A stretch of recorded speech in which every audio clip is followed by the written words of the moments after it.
When the other people are happy, you'll be successful, you will be happy. Alright, so in this video, we're going to talk about 10 ways where you can smoke your competition. These are 10 lessons from some of the world's top entrepreneurs. Take a look at it. And before we even get started, actually, I do want to share one quote from one of the entrepreneurs that you're going to get in this. And by the way, if you stay till the end, one of my top entrepreneur, one of my most favorite ones is going to be at the very end. So stay till the end, check that one out. But before we get started, Warren Buffett once said that the best investment you can make is not in stocks, it's not in businesses, it's actually in yourself. So without further ado, let's begin with number 10. The day we started Apple Computer, IBM was far more powerful in the computer industry than Microsoft and Intel are today. The day we started Apple, because they not only controlled the technologies, they controlled the customer. They had direct contact with the customer. And so we should have just given up. I mean, Woz, I should have just nudged Woz, hey, forget it. We don't have a chance. But we were too stupid to know that. We hadn't gone to business school. We didn't read we didn't even know what the Wall Street Journal was. I'd never seen a Wall Street Journal. And that served us well. And so I wasted a lot of money, but what I got for that were a lot of successful ideas. Because it's like research in progress. You know, try this, try that, try that. And what it implies is that you have an open mind and you're optimistic that things are going to work out. And a funny thing about an open mind on money, things usually work out because you're headed that. Your whole spirit is about, come on, I can do this, I can do this. And it kind of works out. I think money's meant to be spent, which I know doesn't sound like prudent advice. But if you are not afraid to spend money when it involves betting on yourself, that's the key thing, not the next guy, betting on yourself, chances are pretty good that money's going to make you more money. I'm in meetings a lot. My calendar gets very full with those, and then at night, after the kids have gone to bed, I'm on email a great deal. I get messages during the day, that's my chance to give long responses, and then over the weekend, I send a lot of mail as well. I take 2 weeks a year to just go off and read and think, where I'm not interrupted by work or anything else. I'm just solidly trying to think about the future, and people get to send me things to read as part of that so-called Think Week. Though I personally will defend the value of bedtime stories to my last gasp, I have learnt to value imagination in a much broader sense. Imagination is not only the uniquely human capacity to envision that which is not, and therefore the fount of all invention and innovation. In its arguably most transformative and revelatory capacity, it is the power that enables us to empathize with humans whose experiences we have never shared. The majority of people wait for the masses to do something. When the masses do something, they join in and they join on board. But they forget that the masses are made up of individuals. Those individuals, each in his own, is extremely powerful. If they realize how powerful they are, if you realize how powerful you are, and what you could do to make a huge difference that affects everybody around you.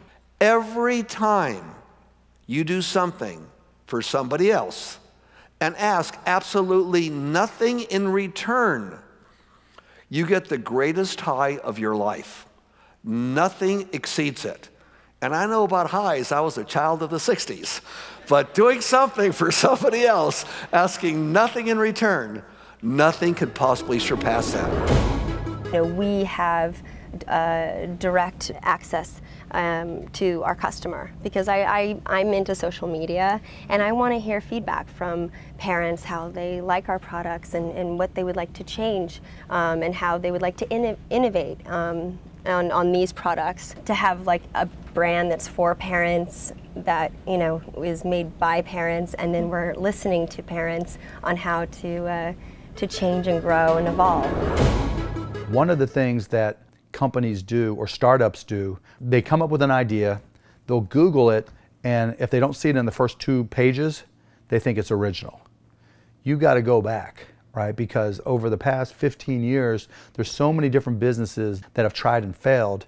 you have to go back and find those and learn from those. So you've got to understand all the implications, and you have to learn from history. And so the best advice I can give you on a video before talking to you or emailing with you is that you've got to find out the history of people who have tried your idea, because there's a 99.99999% chance that your idea has been tried before. That's not a good reason not to start it, because you might be able to outperform them, but you better learn from the history of your idea, because you know what they say about people who don't learn from history.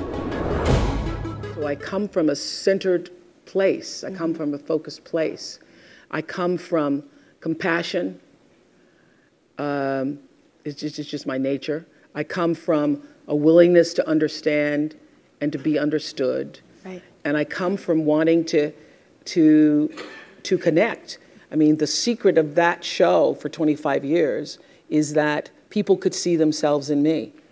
All over the world, they could see themselves in me. I always understood that there really was no difference between me and the audience. At times, I might have had better shoes, but at the core of what really matters, that we are the same. And you know how I know that? Because all of us are seeking the same thing. Everybody wants to fulfill the highest, truest expression of yourself as a human being. And capitalism, when you have a wonderful business, it's like having an economic castle.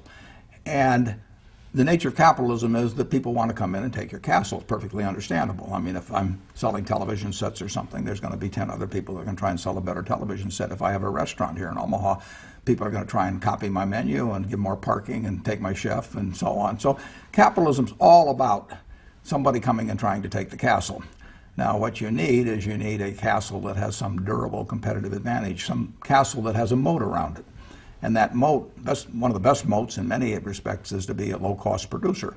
But sometimes the moat is just having more talent. I mean, if you're the heavyweight champion of the world and you keep knocking out people, you've got a competitive advantage as long as you can keep doing it.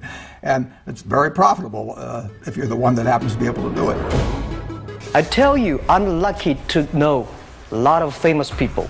Bill Gates, Warren Buffett, Jack Welch, Larry Page, Mark Zuckerberg. I know all of them. I would like to share with you that those people, the difference between those people and other people, they are always optimistic for the future. They never complain. They always try to solve the problems of the others. And I think, where is the opportunity? The opportunity always lies in the place where people complain.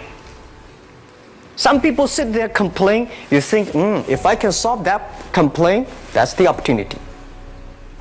Don't complain. Let the other people complain.